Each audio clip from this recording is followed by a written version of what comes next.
Pois xa comenzamos e se decíamos fai un momentiño a importancia de pensar, comenzamos cunha pensadora.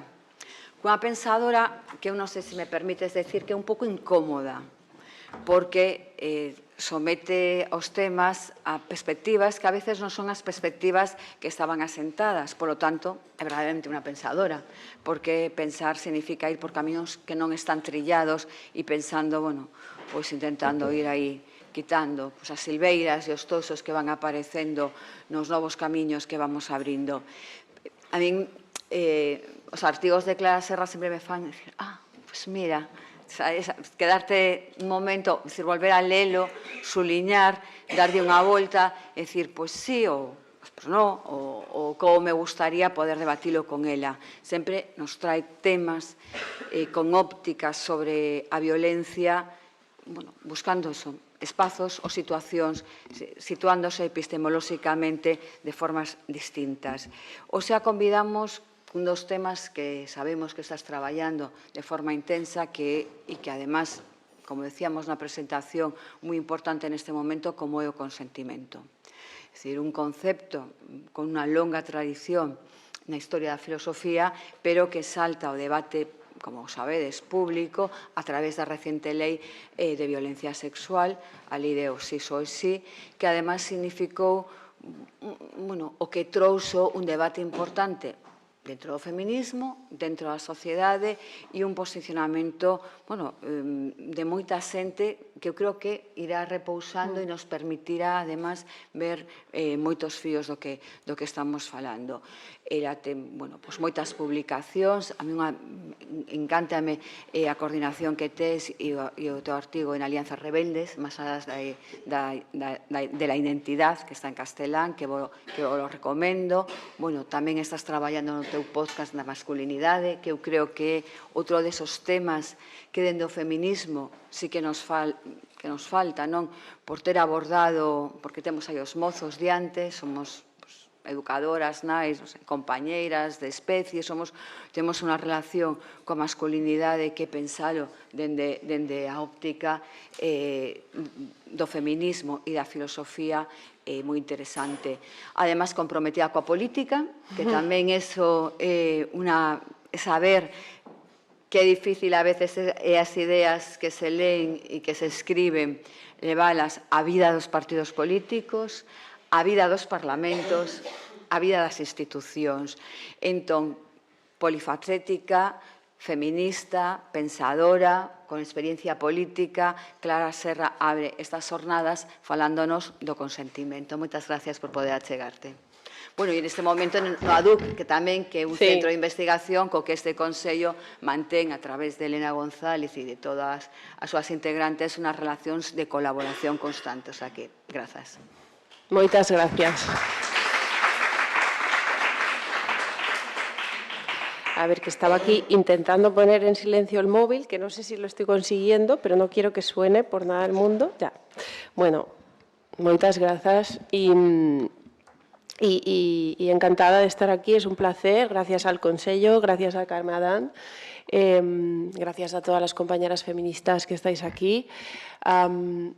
Claro, cuando me escribisteis me dijisteis, bueno, vamos a hablar del consentimiento, vamos a abrir un debate sobre el consentimiento y efectivamente un poco esa es la idea, ¿no? Reflexionar, como decías, como qué es el consentimiento y aviso que es muy complejo esto, es complejísimo este tema.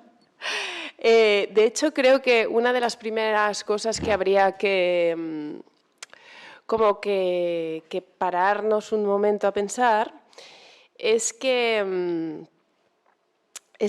este concepto, que yo creo que es imprescindible, que yo creo que su reivindicación es absolutamente necesaria, o sea, creo que no se puede dejar a un lado si queremos defender la libertad sexual de las mujeres, la crítica a la violencia, o sea, creo que es un concepto imprescindible en términos como sociales, de batalla por cambiar las ideas, por cambiar los sentidos comunes y también en un sentido jurídico, porque es un concepto jurídico que sirve para determinadas cosas en las leyes, ¿no? Pero la primera cuestión es que al mismo tiempo que creo que tenemos que defender este concepto, me preocupa un poco que su defensa pase por su por la reivindicación permanente de su absoluta simplicidad y su claridad. No paramos de decir que el consentimiento está clarísimo, que no plantea ninguna duda, que todo el mundo sabe lo que es, que cualquiera que tenga alguna duda sobre él es que probablemente no lo quiere tener en cuenta y que no hay ningún asunto aquí que dudar sobre él. Y yo creo que esto es un flaco favor al feminismo. Creo que esto es una mentira. Creo que el consentimiento es un concepto complejísimo. Creo que está lleno de matices. Creo que está lleno incluso de contradicciones internas. Creo que en nombre del consentimiento se pueden defender cosas muy distintas. Y creo que no nos ayuda, sinceramente. Creo que el feminismo está capacitado para defender cosas y a la vez defender su complejidad. Y creo que esta es lo que más bien deberíamos hacer. Y negar la complejidad de los debates, de los problemas, de los asuntos o de los conceptos, yo creo que a la larga, de hecho, dificulta incluso el interior, el debate en el interior de nuestros propios espacios y del feminismo, ¿no? Entonces, es lo primero que quería decir, que es una cuestión complejísima frente a un discurso oficial permanente que parece que te dice que la manera de defenderlo es defender que no hay aquí ninguna duda ni ningún debate que plantear con respecto a él.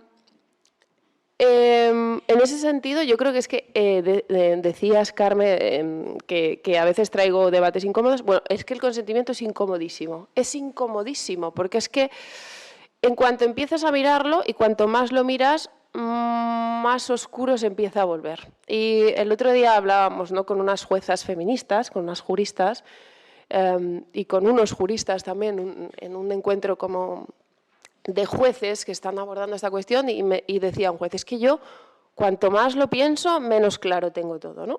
Bueno, pues esta es la dificultad que tenemos a la hora de pensar esta cuestión.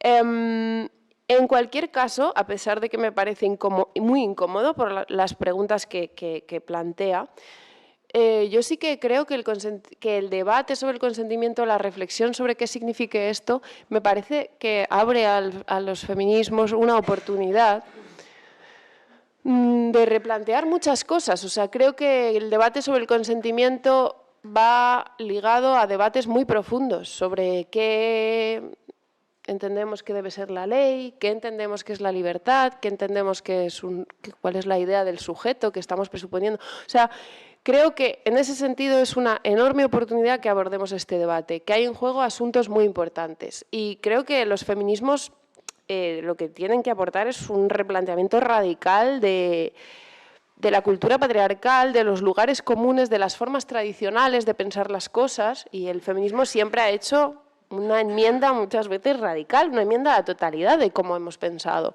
al sujeto, pues al Estado, a la sociedad. Bueno, pues creo que la cuestión del consentimiento va aparejada a toda esta cosa, ¿no? Entonces, tirando de ese hilo, creo que podemos plantear cosas muy interesantes. Evidentemente, como todas sabemos, la llegada del debate sobre el consentimiento viene de la mano de una apertura o una mayor presencia de la denuncia feminista de la violencia sexual contra las mujeres en una cultura patriarcal, la denuncia del silencio que lo acompaña, la denuncia de la impunidad, la denuncia de la invisibilización de las formas de violencia contra las mujeres en general y de la violencia sexual en particular, que ha acontecido en estos últimos años, ¿no? Por una parte, reivindicando esta cuestión, ¿no?, de que la violencia sexual forma parte de las violencias de género, de las violencias machistas, de las violencias contra las mujeres, reivindicando, por ejemplo, que saliéramos del marco de una comprensión de la violencia que durante mucho tiempo la pensaba muchas veces muy circunscrita al ámbito solo de la pareja y de la expareja, recordando que existen otras formas de violencia que quizás estaban más eclipsadas, ¿no?, que estábamos mirando menos, y como sabemos el movimiento feminista no solo en el contexto español sino en el contexto internacional, pues de diferentes maneras, a través de diferentes movimientos, ha traído esta escena, ¿no? Y el consentimiento, esta palabra, es una manera de reivindicar pues una cosa muy obvia, pero también muy rebelde con respecto al sistema patriarcal en el que todavía habitamos, que es que las relaciones sexuales tienen que ser queridas por los sujetos que tienen sexo, evidentemente, ¿no?, que tienen que ser queridas.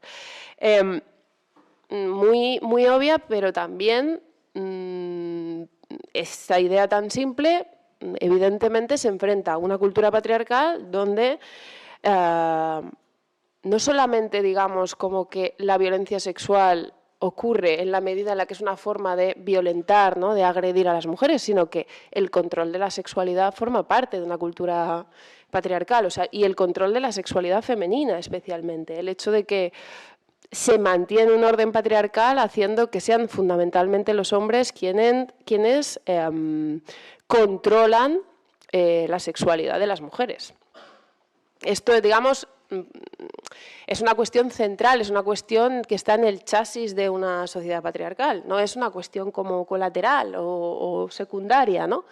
El disciplinamiento sexual de las mujeres y el hecho de que no les corresponde a ellas y no es de su propiedad y de su decisión, digamos, no es una agencia propia de las mujeres la que está en juego a la hora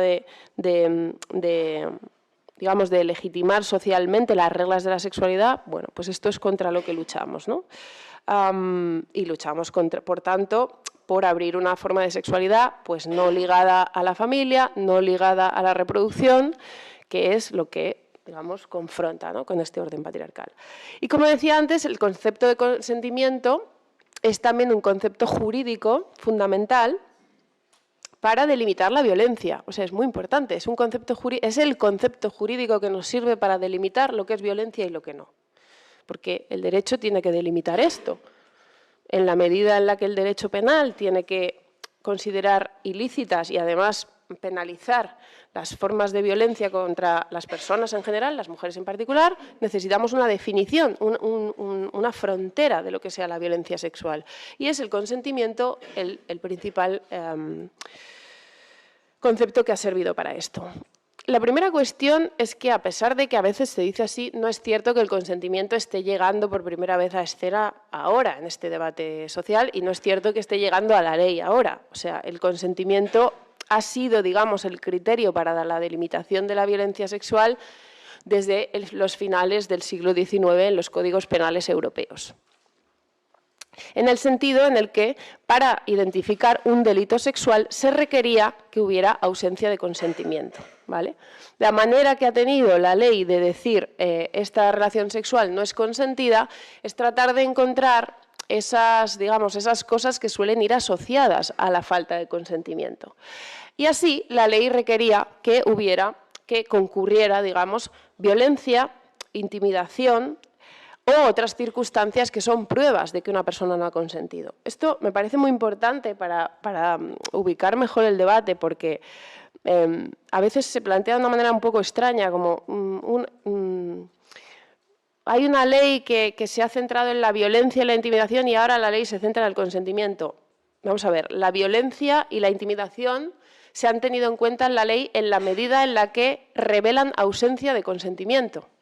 Es decir, una relación violenta revela ausencia de consentimiento. Si tú estás mirando por la ventana a la casa de tu vecino y tú ves que para entrar en la casa de tu vecino un señor forcejea la entrada o entra a trompicones, tú dices, mi vecino no le está dejando entrar, no está consintiendo a que entre. Por eso el otro entra violentamente, forzosamente, ¿no?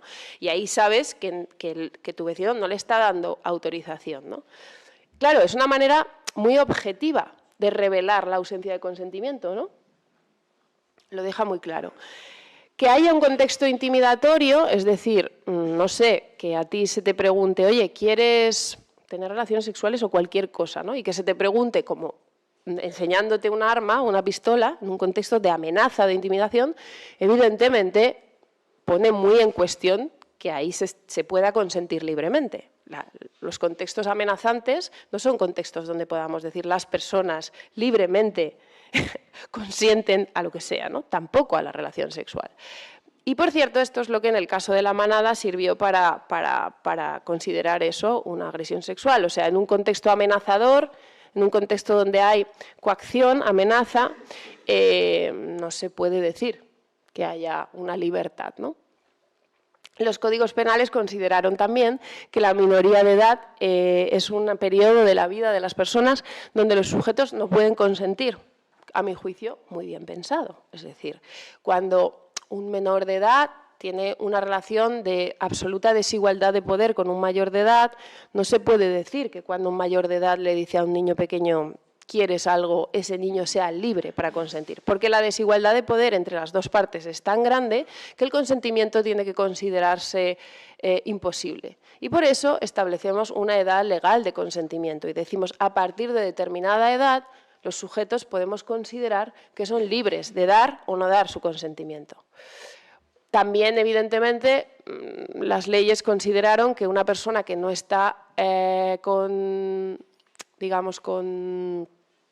todos sus sentidos, que no tiene consciencia, que está inconsciente, evidentemente no consiente, evidentemente, ¿verdad? O sea, si una persona está inconsciente, no está en condiciones ni de dar ni de retirar su consentimiento. Pero todas estas cosas, si os fijáis, lo que aportan a la ley y al derecho es una objetividad. O sea, son cosas muy fáciles de probar. Esa persona estaba inconsciente, esa persona ha sido agredida. Bueno, pues deducimos que no hubo consentimiento. La cuestión es que cuando, más allá de esas pruebas objetivas que acompañan a la falta de consentimiento, queremos saber, más allá de eso, cuándo se da el consentimiento, no es tan fácil. No es tan fácil. Entramos en un terreno como mucho más delicado y mucho más incierto, ¿vale? Algunas de las reformas, muchas veces impulsadas por los feminismos en el siglo XX, a partir del siglo XX, de los códigos penales, fue algo así como decir, no solamente tiene que ser que tú te resistes físicamente o que estás inconsciente, sino que tenemos también que reclamar que decir un no, expresar una negativa, tiene que la ley fijarse en eso. Es decir, si digo que no y la otra persona no toma eso en consideración, es una vulneración del consentimiento, por supuesto, ¿no? Bien. Una vez digamos como que la ley introduce el consentimiento en los códigos penales, hay aquí todo un debate acerca de cómo afinar la cuestión para identificar bien el consentimiento. Es decir, lo primero, para complejizar el debate, no se trata de que el consentimiento esté ausente en la ley y un día entre y esté clarísimo lo que es y entonces el debate es, ¿queremos que el consentimiento esté en nuestras leyes, sí o no? No es este el debate. El consentimiento lleva estando en nuestras leyes desde el siglo XIX y una vez está en el consentimiento en nuestras leyes, la pregunta es cómo lo entendemos, cómo lo damos por probado y qué debates posibles se abren para delimitarlo. Y aquí hay muchos debates posibles. No solamente está la cuestión del debate de, bueno, la expresión de un no, aunque no haya habido violencia, si tú lo vulneras, tiene que ser una manera de no respetar mi consentimiento y, por tanto, el derecho penal tiene que intervenir ahí, sino que a partir de los años 80 se abre en el feminismo un debatazo, un profundo debate sobre el consentimiento cuyos efectos duran hasta hoy. Y digamos que ese debate es un debate por el cual una parte del feminismo, en una tradición muy antiliberal, de crítica al liberalismo, plantea en el contexto estadounidense, en el contexto norteamericano, que quizás esto del consentimiento es un concepto tramposo y peligroso para las mujeres. Es decir, lo que va a plantear una parte del feminismo, el feminismo de la dominación, y en primer lugar esta feminista, jurista, muy experta en derecho, muy experta en leyes, que se llama Catherine McKinnon, es que en un mundo patriarcal donde los hombres tienen el control y el poder y el dominio y donde las mujeres siempre están en relaciones de subordinación, de desigualdad con respecto a las mujeres, con respecto a los hombres, perdón, igual el consentimiento está viciado.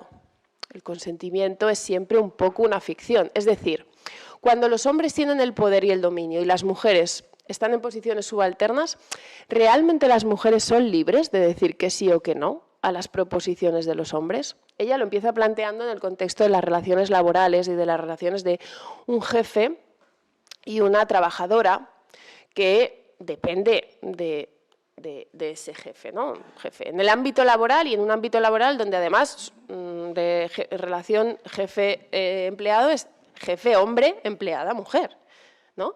Y ella dice, ¿pero realmente las mujeres pueden decir que no a sus jefes? Esto es una pregunta que se ha vuelto a plantear en el Me Too, en el contexto, por ejemplo, de la relación de... ¿Pero realmente una actriz le puede decir que no a ese director de cine? que le da y le quita papeles y del que ella depende? Es la misma pregunta. Esta es la pregunta que plantea Catherine McKinnon en los años 80. Y ella va a contestar rotundamente que no se puede decir que no.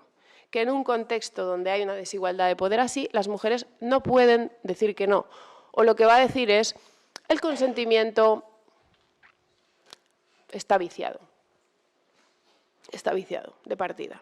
Y además no solo en el contexto laboral, no solo en el contexto de la universidad, no solo en el contexto de la academia, o ahora podríamos decir no solo en el contexto del rodaje de una película, sino en el conjunto de la sociedad, porque es que la cuestión de que los hombres tengan el poder y las mujeres no ocurre solo en la fábrica o en la empresa, ocurre en todas partes.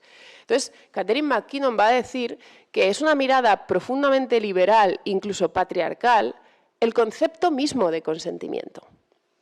O sea, para que empezamos a entender la complejidad de este debate, hay un feminismo que impugna la validez misma del consentimiento. De hecho, su manera, evidentemente, porque este debate se abrió, el debate acabó siendo de manera, como sabemos, muy confrontativa, la cuestión del trabajo sexual. Pero es que el debate sobre el trabajo sexual es solamente una forma concreta en la que se deposita el debate general sobre el consentimiento. O sea, el debate fundamental, el debate nuclear es sobre el consentimiento. El trabajo sexual es solo un ejemplo de esto. Hay muchos otros. Y en el contexto norteamericano, la forma, digamos, concreta en la que esto, digamos, explosionó más y la forma en la que la hemos llegado a conocer es el trabajo sexual. Pero ¿cuál es el debate sobre el trabajo sexual? Evidentemente un debate sobre el consentimiento. Para una parte del feminismo no es, digamos, que se trate de defender el consentimiento de la trabajadora sexual, es que el consentimiento de la trabajadora sexual es inválido. Es inválido porque está viciado. Es inválido porque es que no hay condiciones para consentir y, por tanto, da igual que una trabajadora sexual diga sí o no. Estaríamos validando, digamos, un contrato de servidumbre, en realidad una relación de dominación.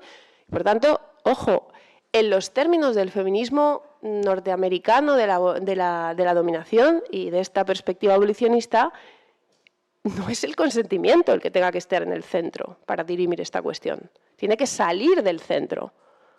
Y entonces tendremos que decir que la mujer consienta da absolutamente igual en esta cuestión. Es más, tendremos que decir que porque hay otro criterio que no es el consentimiento, las leyes pueden impugnar el consentimiento de las mujeres y decir que es inválido. Esto es mucho decir, ¿eh?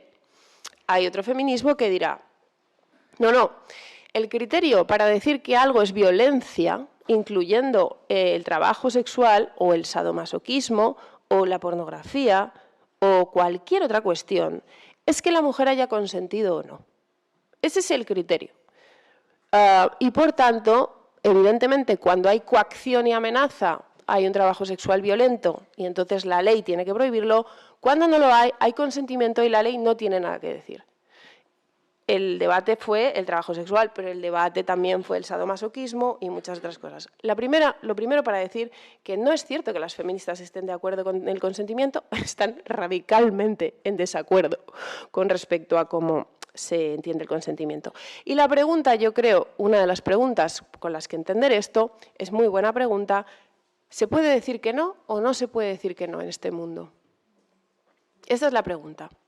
Esta es la pregunta que como feministas tenemos que hacernos. Creemos que no se puede decir que no y, por tanto, el consentimiento va a entrar en crisis, o sea, va a entrar en crisis como criterio, o el consentimiento tiene que ser defendido, mantenido en la ley y, por tanto, habrá que decir que sí se puede decir que no. ¿Por qué? Porque, como bien dice Geneviève Fraisse, esta feminista francesa, que tiene un libro que se llama Del consentimiento, sobre el consentimiento, como esta charla, ella lo expresa súper bien, dice, lo único que valida la posibilidad de que un sí, que es sí, bueno, que es sí, ella diría, lo único que hace un sí válido, lo único que hace un sí verdadero, lo único que hace que el derecho tenga que tener en cuenta el sí de una mujer es que pueda decir que no. Es decir, si realmente asumimos que el mundo es demasiado inseguro y peligroso para que las mujeres digan que no, y que en todo contexto y en todo lugar impera la amenaza, es decir, que el mundo mismo es como un lugar donde estamos coaccionadas, entonces, ojo con hacer a las mujeres decir que sí, porque esa puede ser la peor de todas las trampas. O sea, decir un sí bajo amenaza es meter a las mujeres en un problema. Porque ¿qué querría decir ese sí? Evidentemente, si en el caso de La Manada se llega a la conclusión de que ese portal oscuro con 5 tipos amenazantes es un contexto coactivo y de amenaza, o si consideramos que un menor está siempre en una situación de inferioridad insuperable con respecto a un mayor, da igual que diga que sí. Al derecho le tiene que importar cero que diga que sí. El derecho no puede validar ese sí. No se puede decir, estaba preguntándole si quería tener sexo con enseñándole 2 pistolas, pero dijo que sí. No, es que la coacción invalida el sí. Es que da igual que un menor diga que sí. Sigue siendo un delito de violencia sexual. El derecho considera que en esas condiciones, efectivamente, el consentimiento está invalidado. Entonces, claro, Geneviève Hess dice,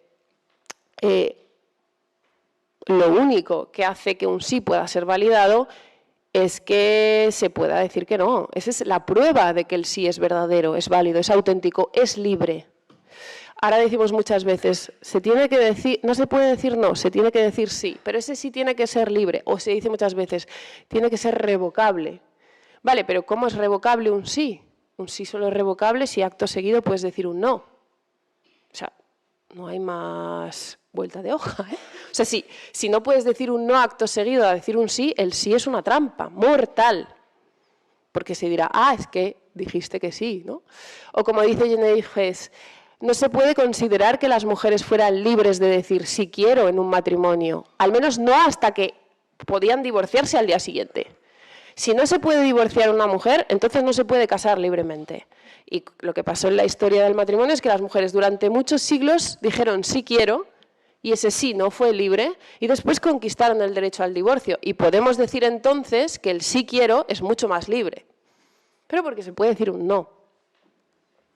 Así que la primera cuestión muy paradójica, es que en los debates sobre el consentimiento consideremos que no podemos decir que no, pero que el sí es siempre un sí auténtico y libre.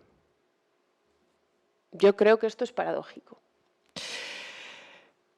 Es la misma paradoja, yo creo, que recorre al actual debate sobre el consentimiento cuando decimos esta cuestión de el consentimiento está clarísimo, ¿no? Digamos, está clarísimo quiere decir que, por ejemplo, una ley que reclame el consentimiento claro no reclama nada que no podamos hacer, porque en realidad podemos saber muy bien cuando se dice esto de todo el mundo sabe cuando alguien consiente o no, todos lo sabemos, está clarísimo. De hecho, si alguien no lo quiere saber, pues probablemente es porque en realidad quiera vulnerar el consentimiento del otro, pero está clarísimo. Por lo tanto, estamos diciendo cuando la ley nos exige, digamos, saber el consentimiento del otro, nos está exigiendo algo que es muy fácil de hacer y que en realidad todos hacen. De hecho, la ley estaría ya validando algo que forma parte de nuestra propia cultura sexual, pedir el consentimiento, bueno, aclararlo, tenerlo todo claro, bueno, algo clarísimo. Esto está totalmente en contradicción con la otra cuestión que se dice inmediatamente a la vez, que es que habitamos una cultura de la violación donde, digamos, una cultura machista y patriarcal donde las mujeres han sido educadas en la complacencia, en la obediencia, en tener que decir siempre que sí, o por cierto, en tener que decir que no, porque si dices que sí, a ver qué vamos a pensar de ti, en tener que resistirte, en tener que hacer como que no te gusta el sexo. Y una cultura donde los hombres han sido educados para ser los que tienen que tomar la iniciativa, los que tienen que insistir a las mujeres, es decir, una cultura patriarcal que ha distribuido roles distintos a las mujeres y a los hombres. Y que no ha cuidado, no ha reconocido el valor de la voluntad de las mujeres, no la ha reconocido y ha instruido a toda la sociedad, a hombres y a mujeres, en otras reglas sobre la sexualidad. Una cultura de la violación por la cual hasta tal punto, digamos, está confundida la violencia y el sexo, que incluso las propias víctimas de una agresión sexual pueden no identificarla en ese momento. Y decimos, pues claro, como vivimos en una cultura de la violación, las mujeres pueden tardar tiempo en identificar una cosa como un acto violento. Pueden pasar días, semanas, años y decir, pues eso que viví hace 8 años, yo pensaba que había sido una relación sexual sin más y ahora me doy cuenta de que no lo era. Ah, bueno, pero esto es otra cosa muy distinta. Esto es decir que el consentimiento no está nada claro, ¿eh? Está lo contrario de claro. Está tan oscuro, que incluso las propias víctimas no lo identifican. Evidentemente, la contraparte de esto es decir que los victimarios tampoco lo identifican siempre. Quiero decir, hagámonos cargo del problema de cuando decimos que en una sociedad hay una ideología que configura, digamos, la manera de ver el mundo. La ideología configura a unas y a otras, nos configura a todos. Y estamos diciendo, claro, está todo tan oscuro y nuestra sociedad confunde tanto la agresión con el sexo, legitima tanto el sexo violento, que lo confunde con el sexo mismo, que los sujetos no lo identifican. Y esta es precisamente la tarea feminista, darnos herramientas para identificarlo, hacer discursos para que las chicas jóvenes lo puedan identificar, tratar de que la sociedad misma trace bien esa frontera, pero es todo el trabajo por hacer, porque lo que hay es una ideología patriarcal. Así que lo que no podemos presuponer es que está todo clarísimo. No, está todo oscurísimo. Entonces, ¿está todo clarísimo o está todo oscurísimo? Porque sostenemos el discurso a la vez. Por una parte, que cuando pedimos que las leyes legislen el consentimiento, solamente reconocen algo que ya está, que es nuestra absoluta claridad para identificar si alguien consiente o no. Por otra parte, decimos que las leyes precisamente tienen que venir a instruir, a cambiar una cultura de la violación, que si es cultura quiere decir esto. Si es cultura quiere decir que nos configura, es decir, a educar a la sociedad en un paradigma nuevo, porque el que impera tiene otras reglas. Pero es que son dos cosas no solo distintas, sino absolutamente contrarias, ¿no? Claro, por eso yo considero que esta persistente insistencia, ¿no?, en el consentimiento está clarísimo, el consentimiento no tiene duda ninguna, solo hace falta abrir la web de la ONU. El consentimiento no tiene terrenos grises, no tiene lugares opacos, no hay líneas difusas. Y ya se pregunta, ¿por qué hace falta como insistir tanto en la claridad de una cosa? Si estuviera tan clara, ¿de verdad haría tanta falta insistir en que está clara? Por ejemplo, esta manera de decir, cuando se traduce el lema de solo sí es sí, todo lo que no es un clarísimo sí es un clarísimo no. El campo de la sexualidad se divide clarísimamente en un sí. Esto lo hace Amnistía Internacional, ¿no? También con esta campaña de un no es un no, un no sé es un no. Un silencio es un no. Todo es un no menos un sí. Y todo está clarísimo, igualmente claro. Para mí, lo más interesante del actual debate del consentimiento son precisamente las autoras feministas que, en la línea de ella, por ejemplo, que Carme tiene aquí este libro de Clotilde Guil, pero también en la línea de autoras como Catherine Angel, están precisamente poniendo en cuestión al servicio de qué está este permanente discurso de la claridad. O sea, lo que va a plantear Catherine Angel es esta cultura que todo el rato dice a las mujeres o que todo el rato dice a la sociedad, el consentimiento está clarísimo y el consentimiento lo aclara todo, lo que dice Catherine Angel es, en realidad, le está diciendo a las mujeres que tienen que tenerlo clarísimo y que tienen que expresarlo clarísimo. Y se le está diciendo a las mujeres, si tú estás sexualmente empoderada, tú sabes claramente lo que quieres y tú claramente lo expresas. Hay una cita de una influencer que me hizo pensar mucho, ¿no? Una influencer que vendía juguetes sexuales para una marca de juguetes sexuales y decía esta cosa de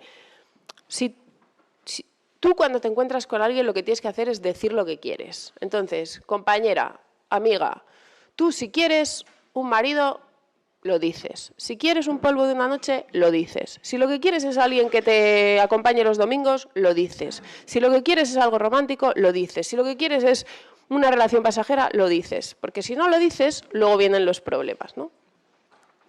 Me parece muy buena definición del tipo de discurso sobre el empoderamiento y la libertad sexual que se está fraguando en la cultura, digamos, mainstream, ¿no? Que es: la libertad sexual es la absoluta claridad y las mujeres lo pueden tener claro y lo tienen que tener claro.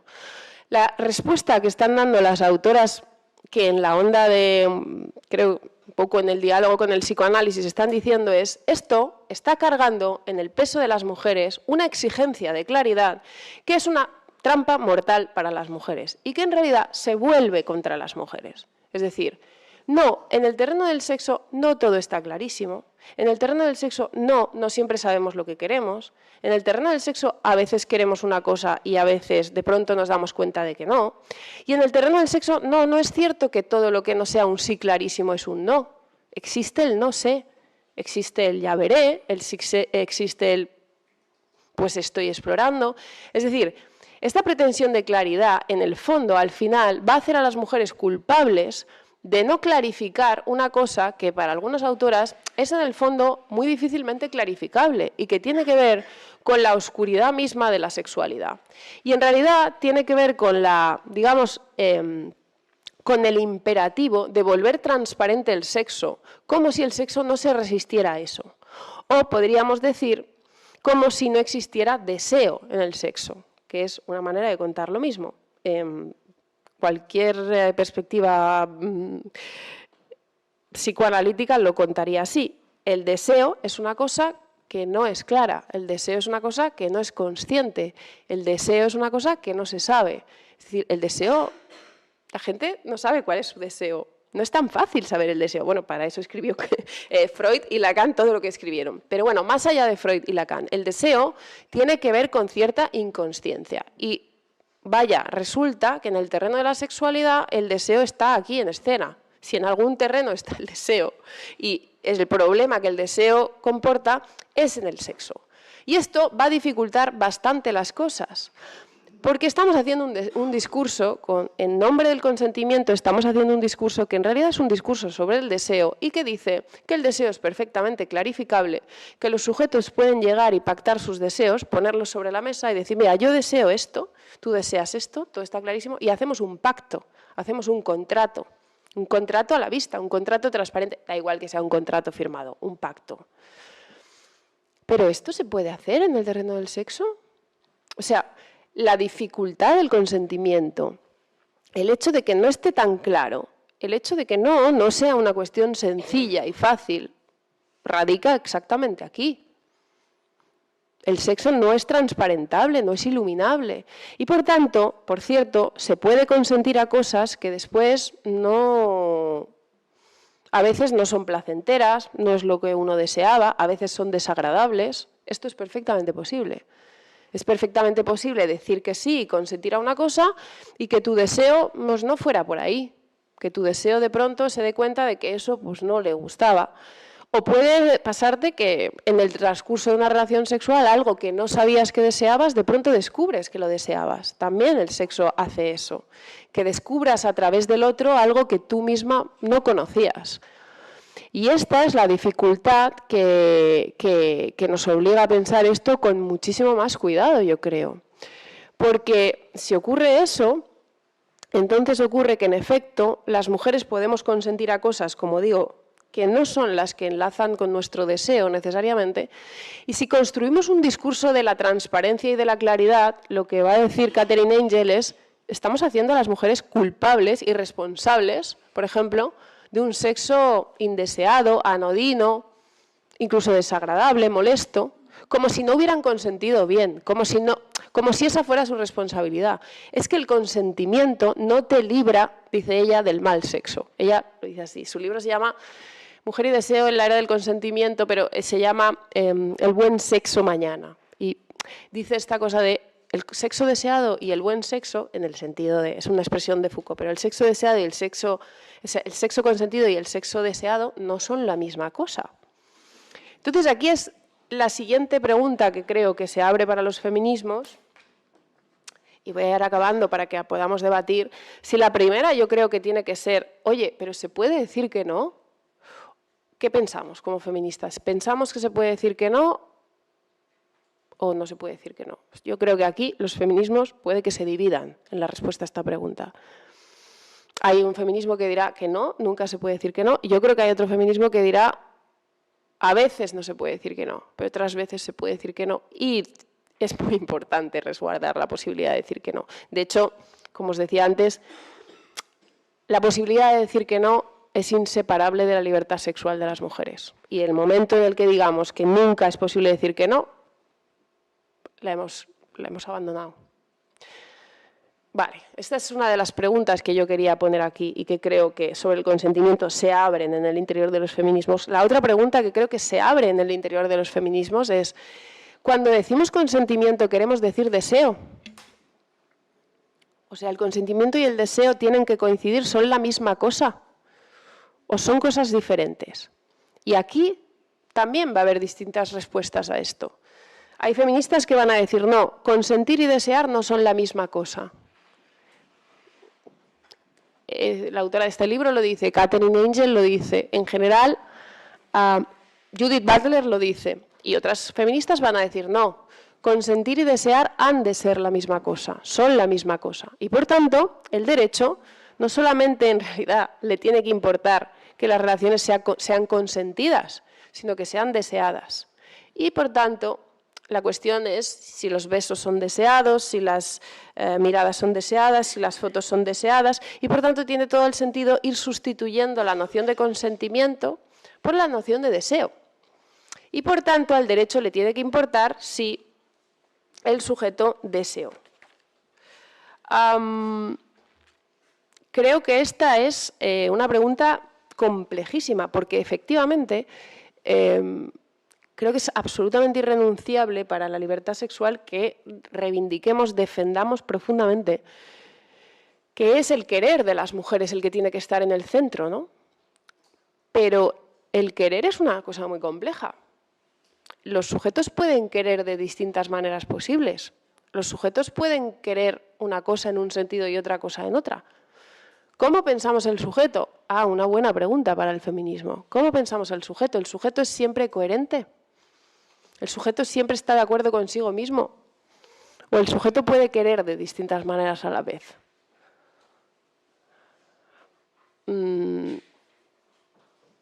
Pues bastante compleja esta pregunta. Y está aquí implicada, profundamente implicada en la cuestión del consentimiento. Yo creo que exigir a las mujeres que cada vez que consientan deseen a la vez es una forma sádica de proceder.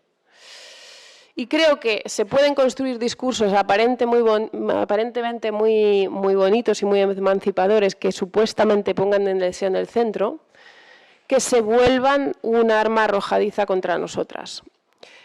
¿En qué sentido? En el sentido en el que el debate sobre el consentimiento, y desde luego en el contexto español, está profundamente vinculado a la cuestión penal. Es decir, este debate lo estamos teniendo como un debate que se traduce inmediatamente a una regulación penal. Lo que va a proponer autoras como Clotilde Guil en ese libro es que el consentimiento debería poder ser pensado en un territorio en el que la ley no tenga nada que decir. Ella va a decir, claro, ella es psicóloga clínica, y ella dice, yo sé que existen traiciones, daños, dolores, traumas que yo atiendo como psicóloga que son profundamente dolorosos para las mujeres. Pero Clotilde Guil está totalmente en desacuerdo con que el dolor y el trauma se traduzca inmediatamente en un delito. Es decir, son cosas diferentes, ¿no? Claro, si esto que llamamos consentir se va a traducir inmediatamente en una ley, en un requerimiento jurídico, tenemos que preguntarnos si la ley tiene que pretender conocer los deseos de los sujetos. Creo que es una pregunta muy importante. ¿Consideramos que la ley y la ley penal tiene que o puede acceder a lo que los sujetos desean. Pensamos, por tanto, que en un juicio se puede dirimir lo que un sujeto en el fondo deseaba. Y acabo con esto. O sea, yo creo que la búsqueda de nuestro deseo, de lo que realmente deseamos, es algo profundamente ligado a la libertad. Y creo que el feminismo reivindica la búsqueda del deseo para las mujeres. Yo, por ejemplo, me gasto mucho dinero en psicoanálisis y hasta ese punto lo considero importante para mi libertad como para gastarme muchísimo dinero y muchos años en esto, que a mi psicoanalista ya le he puesto un piso, como decimos. Pero me parecería monstruoso que la ley y el derecho penal pretendieran conocer mi deseo, sinceramente. Creo que si yo elijo las cosas con deseo o sin él de cara al derecho y al Estado, es una cuestión que me compete a mí misma. Muy importante para mi libertad, pero es mi pregunta. Puede que me haya comprado una casa y 3 años después me dé cuenta de que no era mi verdadero deseo y que lo hice, no sé, para satisfacer a mi padre. Y yo quiero saber si ese era mi verdadero deseo o no. Pero me parece un asunto que tiene que quedar completamente al margen de la ley. En la cuestión de la sexualidad se está planteando esta pregunta. Se está planteando si la decisión de una mujer en el terreno sexual tiene que significar inmediatamente eso del deseo o si puede haber una diferencia. Es decir, si puedes decir, consentía una relación sexual y al cabo de un tiempo me doy cuenta de que quizás no es lo que más deseaba. ¿Esto lo vuelve un delito sexual o es otra cosa? Y esta pregunta es muy incómoda, pero desde luego creo que escinde a los feminismos profundamente. Y por tanto esto quería plantearos de cara al debate. Yo creo que, evidentemente ya no se sabe lo que yo pienso, pero yo creo que se está construyendo un discurso muy paradójico en el sentido de que al mismo tiempo creo que impera un discurso que si lo llevamos a sus últimos extremos niega e invalida el consentimiento. O sea, como os decía, si seguimos el recorrido de que decir que no es posible, es imposible, si seguimos el recorrido de esa tesis, si la llevamos hasta sus últimas consecuencias, si realmente vamos a decir que en este mundo las mujeres nunca pueden decir que no, yo creo que tenemos que asumir la invalidación del consentimiento. Yo creo que ese feminismo de la dominación y Catherine McKinnon es muy coherente en esto. Eso lo invalida. Entonces, hagámonos cargo de esto. No estamos poniendo el consentimiento en el centro, lo estamos negando.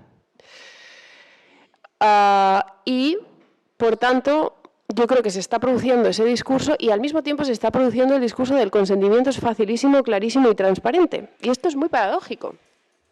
Yo creo que es muy importante decir que el consentimiento es muy difícil, muy oscuro, y nada fácil, nada nítido, que le plantea a la ley una profunda dificultad, fundamentalmente porque el deseo está en juego y eso complica mucho la cuestión, y al mismo tiempo que el consentimiento es imprescindible, que si nos lo cargamos, que si no lo defendemos, que si no lo resguardamos en la ley se queda sin ningún tipo de asidero, sin ningún tipo de herramienta para delimitar la violencia. Y tenemos un problema jurídico. Pero claro, es lo mismo que decir que tenemos que conservar un concepto que es profundamente complejo y que es muy precario también, quizás, que contiene la sexualidad de una manera precaria, que la contiene de manera imperfecta, que no vale para todo, que no lo asegura todo. Que sí, que el consentimiento nos puede servir para delimitar la violencia, pero no para garantizar el deseo y la coincidencia en una relación sexual, quizás, y el placer en una relación sexual. Y, por tanto, que tiene unos límites. Es que es muy incómodo defender una cosa y a la vez su limitación. Es súper incómodo. Porque querríamos defender una cosa y decir, y vale para todo, y es que es infalible, y es que nos lo resuelve todo. Pero igual no nos lo resuelve todo. Igual deja cosas por resolver, ¿no? Y bueno, esta es la incomodidad que yo quería plantear y a partir de aquí pues abrimos el debate.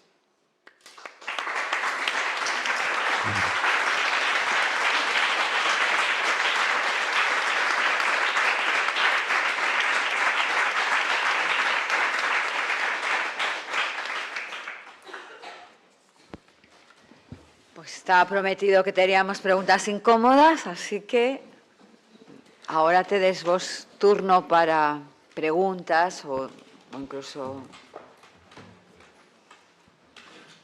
lo que se quiera. Tenemos aquí, Amara.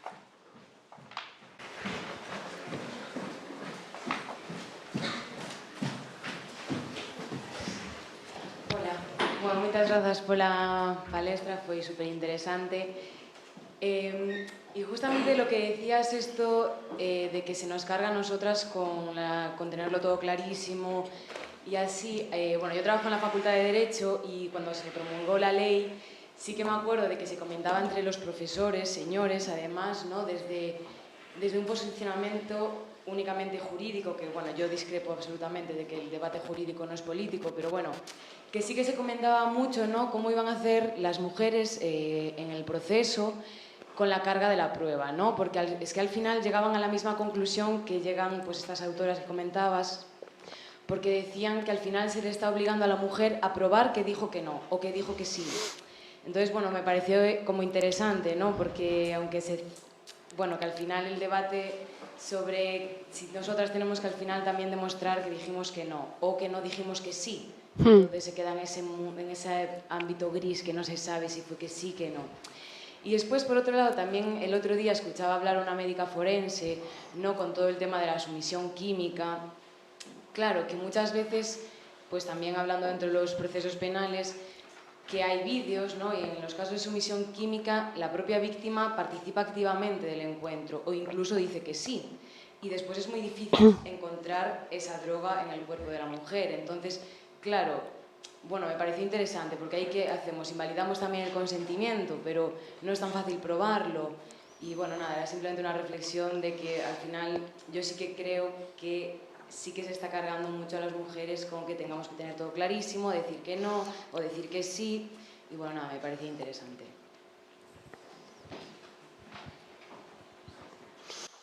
Sí. Sí, de acuerdo en que hay ese problema con respecto a la carga de la prueba. Es que, claro, podemos hacer un pan con unas tortas y decimos, ahora todo va a estar clarísimo porque se le va a preguntar a la mujer si consintió. Claro, yo creo que es una promesa falsa, porque es que no va a estar clarísimo. Eso es lo que creo que es la trampa de la cosa. O sea, construir un discurso de la claridad y de la transparencia cuando el asunto no es tan claro y tan transparente, puede tener como efecto jurídico la promesa de una cosa que es muy difícil de cumplir y que al final recae en la mujer, efectivamente. Porque claro, tú puedes decir que ahora depende de ella, pero claro, lo que están diciendo muchos juristas es si toda la cuestión penal recae en la declaración de la víctima, al final se le exige a ella que clarifique por completo y, por tanto, además, se le va a preguntar, se le va a cuestionar, se le va a examinar, Es decir, si lo único que vale es tu testimonio, se va a ir a por ti y a por tu testimonio y a poner en duda tu testimonio. Y a ver si tu testimonio es suficientemente claro y resiste todos los ataques que vamos a hacer. Claro, otros juristas dicen, no, es muy importante encontrar elementos objetivos externos a la declaración de la víctima, ¿no? Porque para salvarla a ella precisamente de ser la última responsable de clarificar la cosa. Y hay que intentar que haya otras cosas más allá de lo que la mujer dice que validen, que prueben, que den testimonio, que sirvan para probar que algo ha ocurrido o no ha ocurrido. Y en eso completamente de acuerdo. Yo creo que aquí, por eso digo que hay como una especie de negación del problema cuando se dice, bueno, no, ya se preguntará si se consintió y ya quedará todo clarificado. No quedará todo clarificado, no quedará todo clarificado y de hecho podemos meter a las mujeres en una trampa, ¿no?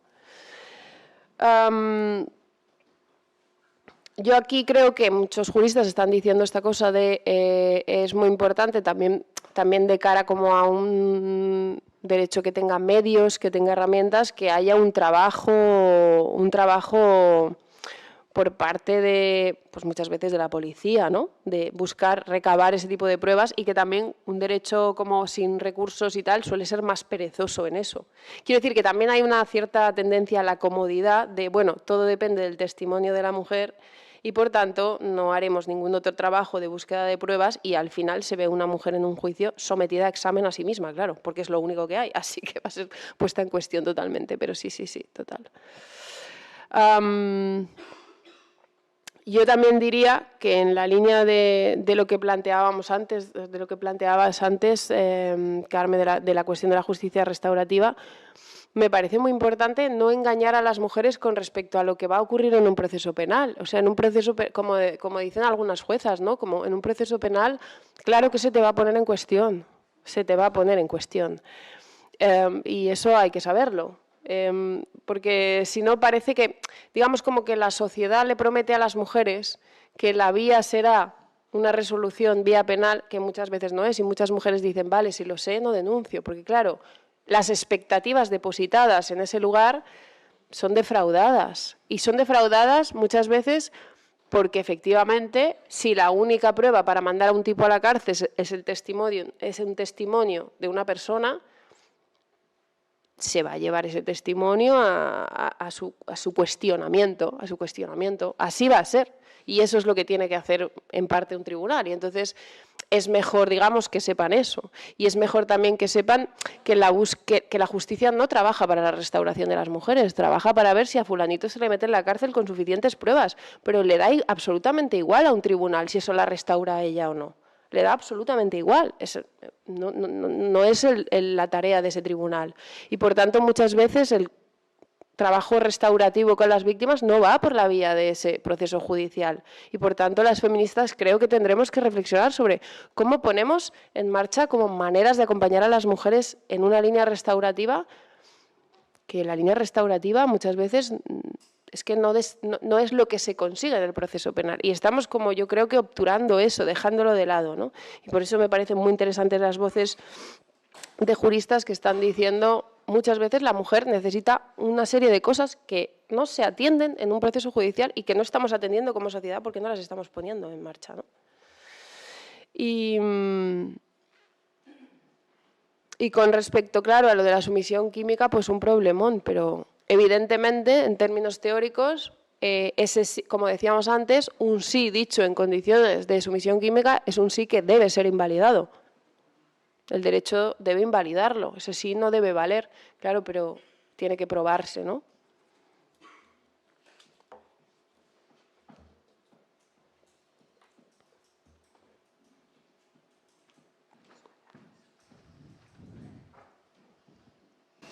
Hola, muchas gracias por la charla. La verdad me pareció muy interesante y me abrió muchas cuestiones en mi cabeza que siguen rodando, por así decirlo.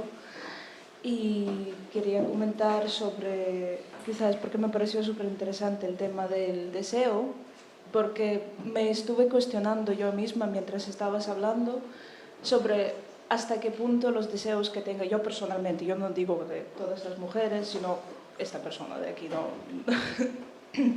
porque no puedo hablar de todas, pero hasta qué punto mis deseos que yo siento estén condicionados por la cultura, estén condicionados por mi procedencia, por dónde crecí, por cómo veo las cosas, que me parece estético, que me parece atractivo, que me parece feo, etcétera, etcétera.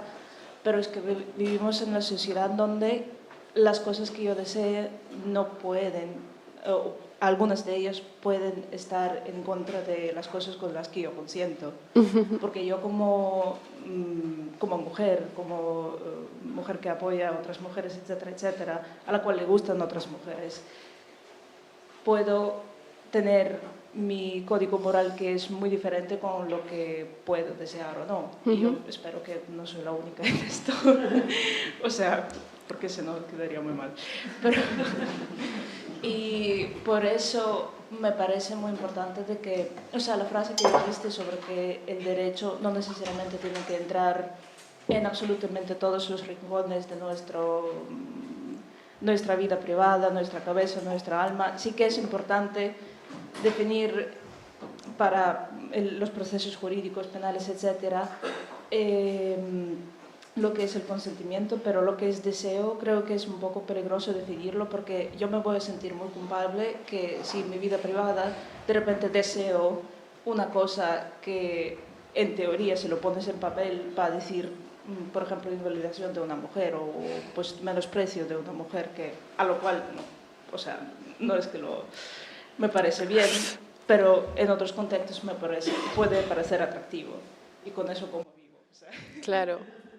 Bueno, es que es la pregunta, es que la has explicado maravillosamente. Es que si ligamos el consentimiento al deseo, estamos diciendo que siempre deseamos lo que consentimos y siempre consentimos lo que deseamos. Eso, efectivamente, carga a las mujeres con una exigencia, que es: no puedes desear cosas que quizás no consentirías. Uy, qué deseo más extraviado. Como tú dices.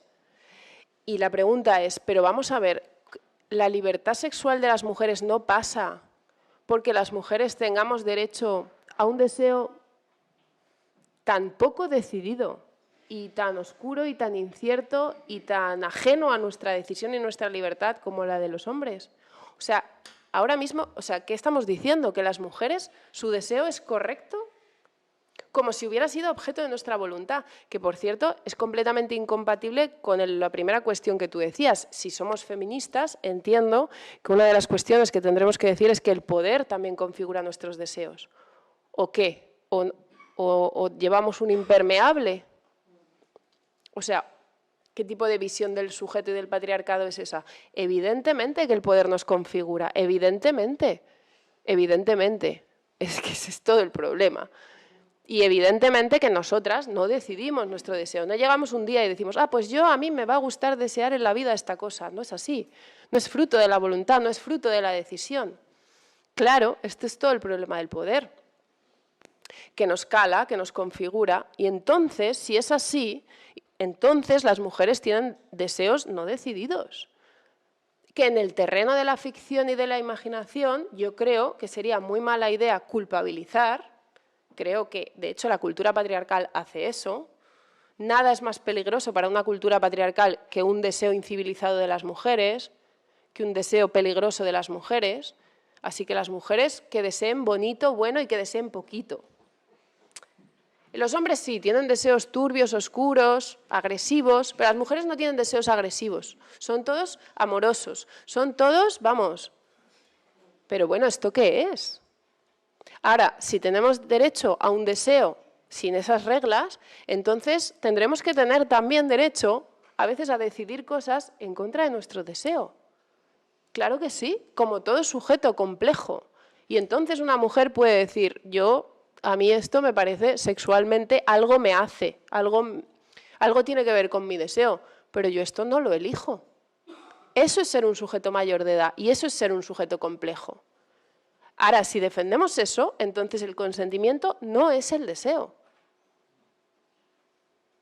Y me parece que está en juego la mayoría de edad sexual de una mujer en esa defensa, de esa diferencia.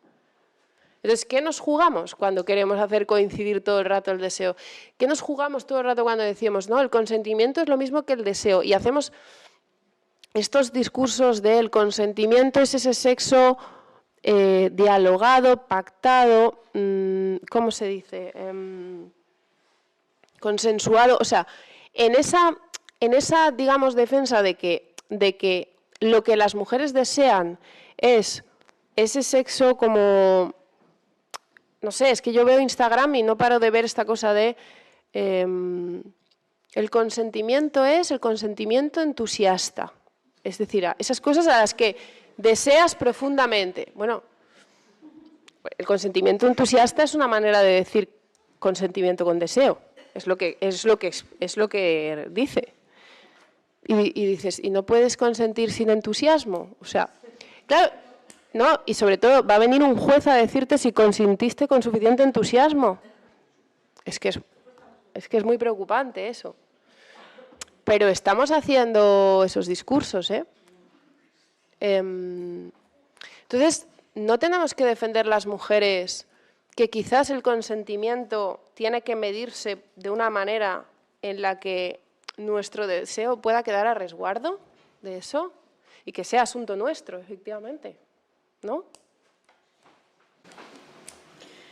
Tenemos una última pregunta y tenemos que cortar pregunta y darme respuesta porque vamos un poco fuera de tiempo. Hola. Claro, a ver, que yo en este momento tengo la sensación a nivel social de que el patriarcado se apropia de todo, ¿no? En plan, de todos los avances feministas encuentra como una manera de apropiarse. Y el consentimiento me parece una de ellas, porque creo que especialmente mujeres que nacimos a finales de los 90, principios de los 2000, crecimos con hombres que ya en el discurso mainstream se criaron con muchos términos feministas y nos encontramos muchas veces que los utilizan especialmente para poder abusar de las mujeres, ¿no? En plan, ellos tienen sus conocimientos sobre consentimiento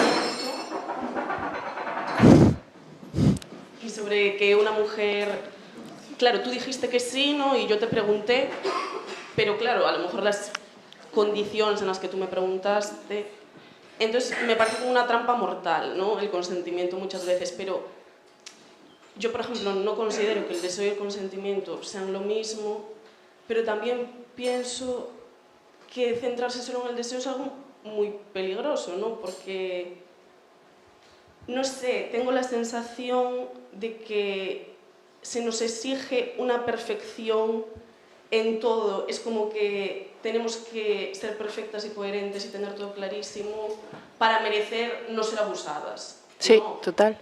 Y que el sexo, al fin y al cabo, también creo que es como que incluso dentro del propio feminismo estamos a veces funcionando incluso de una manera casi católica de lo que es ser como una buena feminista, como una buena cristiana, ¿no?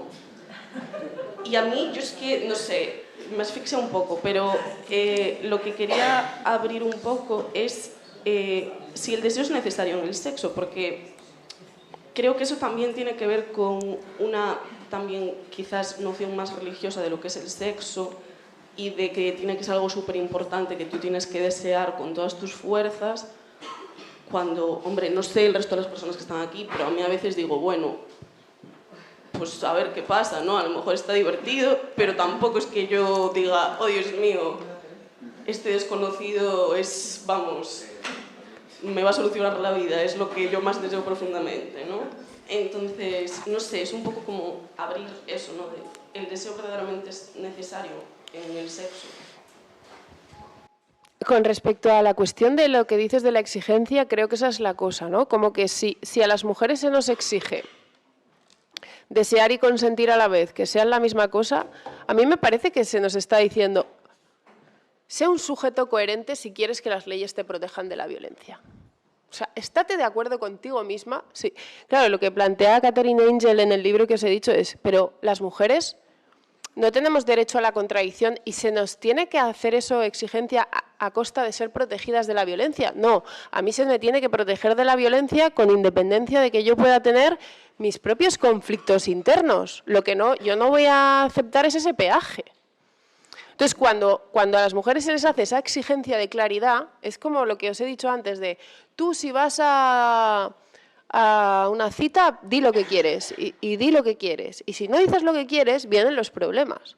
Claro, es que ahí está toda la amenaza. Es como, ¿y si no sé lo que quiero? ¿Es que estoy expuesta a la violencia? O sea, tenemos que ser protegidas de la violencia con independencia de que en algún sentido podamos no saber muy bien lo que queremos, no sabemos saber muy bien nuestro deseo. Esa es la cuestión, que en el deseo siempre hay un no saber. Entonces, no me exijas la claridad absoluta como condición de que la ley me vaya a proteger. Me parece que esto no es ningún avance, esto es una trampa mortal. Entonces, creo que hay que relajar esa exigencia con respecto a nosotras mismas. Relajar esa exigencia, claro, tiene como contrapartida que entonces, efectivamente, tu pregunta de ¿el deseo es necesario en el sexo? Yo creo que es deseable. Yo creo que es deseable. Y yo creo que es una tarea feminista, la búsqueda, pero ¿qué deseamos las mujeres? Pero esto no es una imposición de los hombres, o ¿qué deseo yo? ¿No? Porque muchas veces hemos dicho, ¿qué desean las mujeres? Como si todas deseáramos lo mismo, ¿no? Y antes decíamos, pues, tiene un aspecto inevitablemente individual y particular, y también podríamos ser aplastadas por una cosa del deseo femenino que no habla en nombre de todas, ¿no? Yo creo que es deseable, pero yo no sé si digamos que el consentimiento o la voluntad y el deseo coincidan es una cosa deseable. A mí me parece una tarea feminista esta búsqueda, pero se puede tornar en algo terrorífico si es una exigencia de la ley hacia nosotras. Esa es la cuestión. Esa es la cuestión, ¿no?